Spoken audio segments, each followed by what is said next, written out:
Now, one of the big issues I think that's plaguing this country is fingerless gloves. Everyone seems to think that fingerless gloves are kind of douchey when you actually look at them and wear them. But the truth is, these are staples of American society. You know, we have to have our fingerless gloves.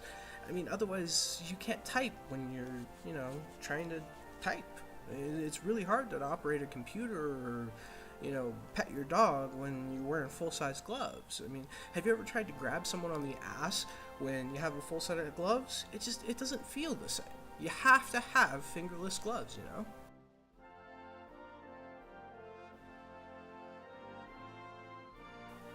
Now, another critical issue about this country is leather chaps, you know? Everyone gets this perception from leather chaps that it's like a biker only thing, or, it's really passe now. It's really hard to just walk into a store and not feel guilty wearing leather chaps. And this is supposed to be a free country, mind you. I mean, right now, there are people being, targeted because they wear leather chaps. It's something that's completely unfathomable for this country. I don't understand it. Leather chaps they're a staple of American society, much like fingerless gloves, We just have to wear them, and the society just says, no, don't kill cows, yet everyone eats fucking cows, right? We have to wear our leather chaps. They're just the most comfortable things in the world. They keep you warm. They keep the wind off your legs, And when you just take your pants off, you can still have your leggings on. It's fantastic. But you know what? Society says it's no. When I become president, I'm going to make sure every fucking person on this planet knows Americans wear leather chaps. Right now, the media is on this hate frenzy for smokers. Basically, they're trying to convince everyone in the world that smoking is bad. But the fact is, nicotine itself isn't even really a carcinogen, and the studies are still up in the air on that. But nicotine, specifically, is really good for you. It, in fact, promotes a lot of really healthy benefits to the mind. It helps cognition, alertness, focus. You can just hop on Wikipedia and see the benefits of nicotine as a performance enhancer. On top of that, it doesn't just act as a stimulant. With enough nicotine in your system, it can also act as a sedative and help you go to sleep.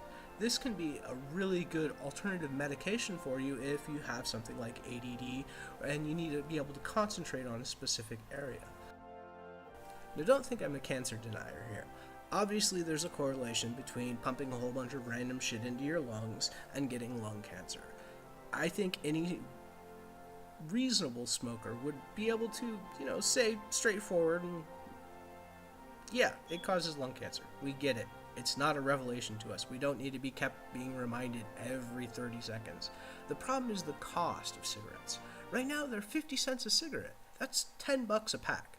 And while that might seem reasonable to you, it's actually pretty fucking ridiculous. And most of it's going to taxes just so we can fund campaigns to get people to stop smoking, which doesn't make any sense because it's wasting money. And we end up spending more money for that. If we cut the taxes on smoking and all of the programs for, stopping people from smoking and lower the smoking age down to 14 or something like that, it would be so much easier for this country. Everyone would benefit. We'd have more money. Everyone likes money, right? So, what the fuck's the problem? Now, when I was out talking to some people about this, pitching the idea of me running for president, I was a little bit nervous at first, but I was surprised how supportive people were of me. The first thing was, they all had good things to say. Like this first guy said, I was the lesser of three evils in comparison to Trump and Hillary. That hit me really deep. This other one said, like I could do any worse. I only spent $20 on this thing so far, and I'm already on par with the forerunners, Trump and Hillary.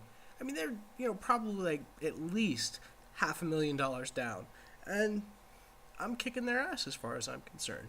So, when you think about it, it makes perfect sense. If you're gonna vote, which you probably aren't, but in the event, the rare event that you are going to vote, you should think about it and say, who should I vote for? You got Trump and Hillary, where basically any insult you throw at one of them can go to the other one, or you could vote for Saul. And if it's so fucked up already, why not? I mean, it's not like I could do any worse.